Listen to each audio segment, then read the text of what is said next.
Assalamualaikum and hi everyone. My name is Shamsul. I will be presenting a paper on investigating the causality between corruption and economic growth, a systematic review.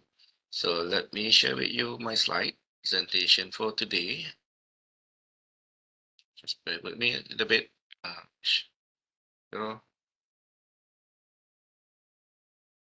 the other authors for this study include Muhammad Hafizuddin Yusuf, Muhammad Abu Hanifa, Muhammad Hanif, Zulaika Kamruddin, Nurul Aifa, Muhammad Jafar, and of course myself.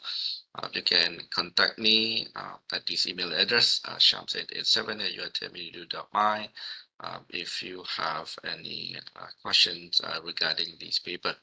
So I'm going to start with this presentation on the introduction of corruption. Just a second. Show the slides a bit slow. Okay, never mind.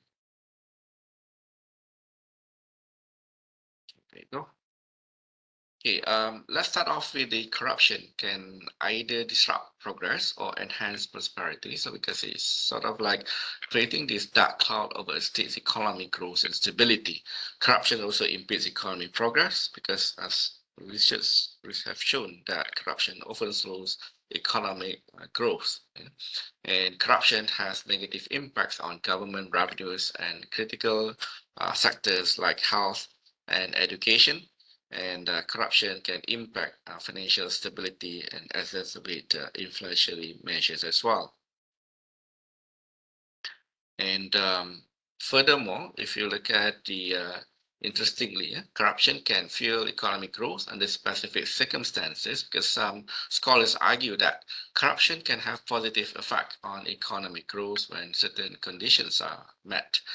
And there's also like this other interesting explanation given by religious principles can provide guidance on corruption and economic excellence as well, because this scholars would draw upon religious teaching in terms of arguing for adherence to divine commandments as a path to economic development.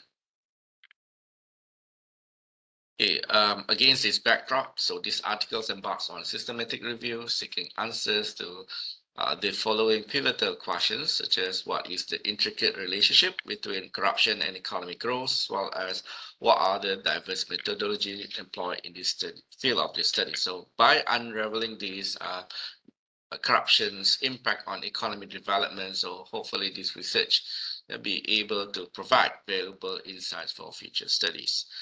While there's no universal agreement when we talk about what constitutes corruption, category of corruptions under discussion here will primarily focus on the state corruption, which is characterized by the embezzlement and misallocation of substantial state resources, often involving numerous state actors, particularly the political elites and government officials. So in this section, the discussion will look through from the lens of rent-seeking, channel of transmission, sending the wheels, or greasing the wheels theory on how corruption permeates. In the context of corruption, rent-seeking theory helps explain in terms of how individuals or groups can engage in corrupt practices to extract economic benefits from the government or other entities without contributing to these productive activities. Moore discovers that political instability essentially is a channel transmission via which corruptions impact economic growth, accounting for about 50% of the overall effect. Various researchers also provide two theories in order to comprehend the link between corruption and economic growth. So the first hypothesis characterizes corruption as impediment to economic growth, and this is normally referred to sending the wheels. And the second hypothesis, named greasing the wheels concept, on the other hand, suggests a positive 19 relationship between corruption and economic growth.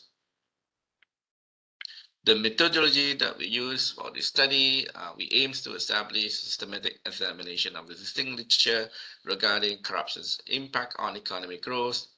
Then we follow methodological guidance using Prisma, and we thoroughly search scientific papers from Scopus and WS databases in English language for the past 10 years, from 2012 to 2022. And finally, we identify and analyze final 7 publications. And by process-wise, yeah, identification of studies via databases, we identified 34 articles from Scopus and 130 articles from WS. We noticed that there's some duplication on 11 of the articles, and eventually we removed them, and the final tally is 153 articles. But of course, when in terms of the reports assessed for the eligibility, we finally decided only 23 articles are relevant, you know, after going through the screening process, and the excluded articles, because mainly out of these 23, because government does not use corruption index as part of the proxy data, there are 5 of those articles, and the dependent variable is not economic growth. That's also we didn't take that into consideration. There are total about 11 articles out of that. So eventually the eligibility of the reports to be included in the study, only 7 of these articles. So some of the findings, I'm not going to go through in detail, such as like from author Mosif et al. I think the title is on investigating the relations of GDP per capita and corruption index. The authors use theory of utility methodology, because that is our main concern here in terms of our study. The authors use OLS method, and their dependent variable, they identify corruption, perception, and the dependent variable, which is on GDP, GDP growth. Yeah? And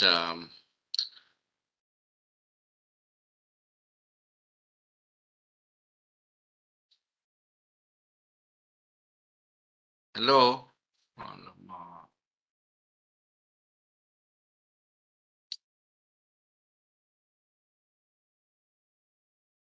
stop adding.